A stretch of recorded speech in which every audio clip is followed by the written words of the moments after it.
Under the previous order, the Senate will be in a period of morning business with the Senator from Kentucky, Mr. Paul, recognized for 20 minutes. Thank you. Thank you, Madam President.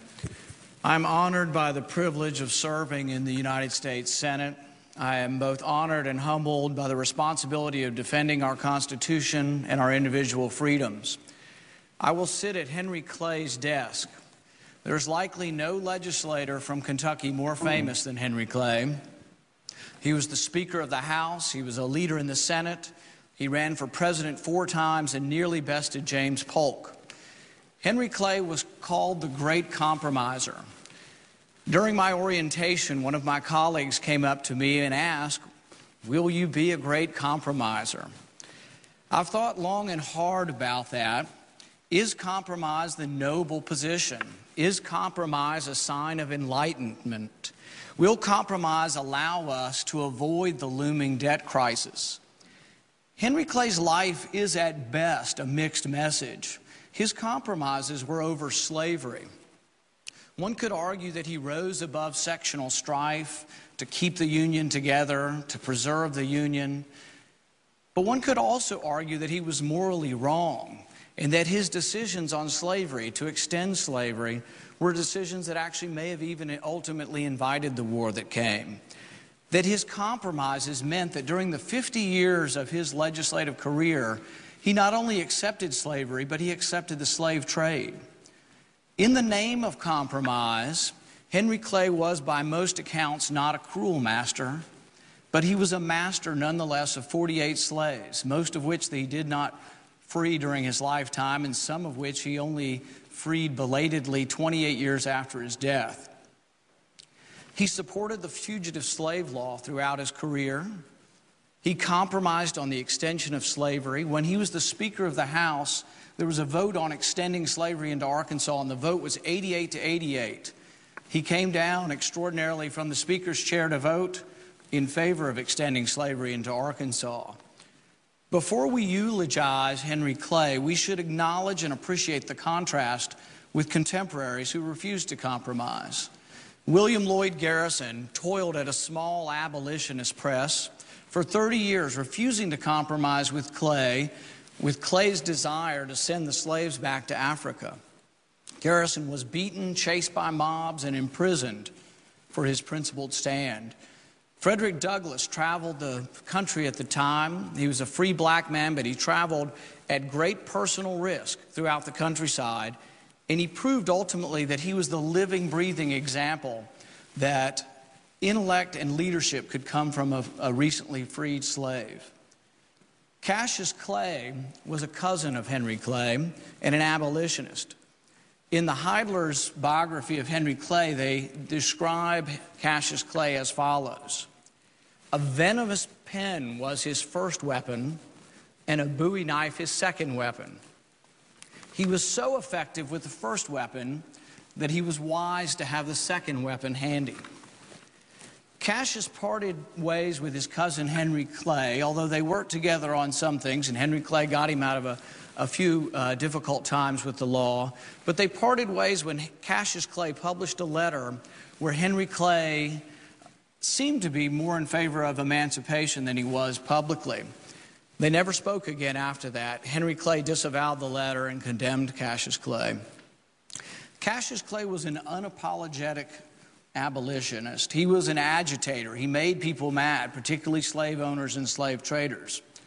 One night in Foxtown, he was ambushed by Squire Turner and his boys. They were slave traders. They came at him with cudgels and knives. They ambushed him from behind and stabbed him in the back repeatedly. As he fell to the ground, Tom Turner held his pistol to the head of Cassius Clay and fired, and the gun misfired. He fired again, and it misfired. He fired a third time, and as it misfired for a third time, Cassius Clay was able to reach into his belt and pull his Bowie knife and gutted one of the Turner boys, killing him. Cassius Clay refused to compromise. Cassius Clay was a hero, but he was permanently estranged from Henry Clay. Henry Clay made no room for true believers. Henry Clay made no room for the abolitionists. Who are our heroes? Are we fascinated and enthralled by the great compromiser or by Cassius Clay? Henry Clay came within 38,000 votes of winning the presidency. He almost beat James Polk. He lost one state, and if he'd won that one state, he would have been president.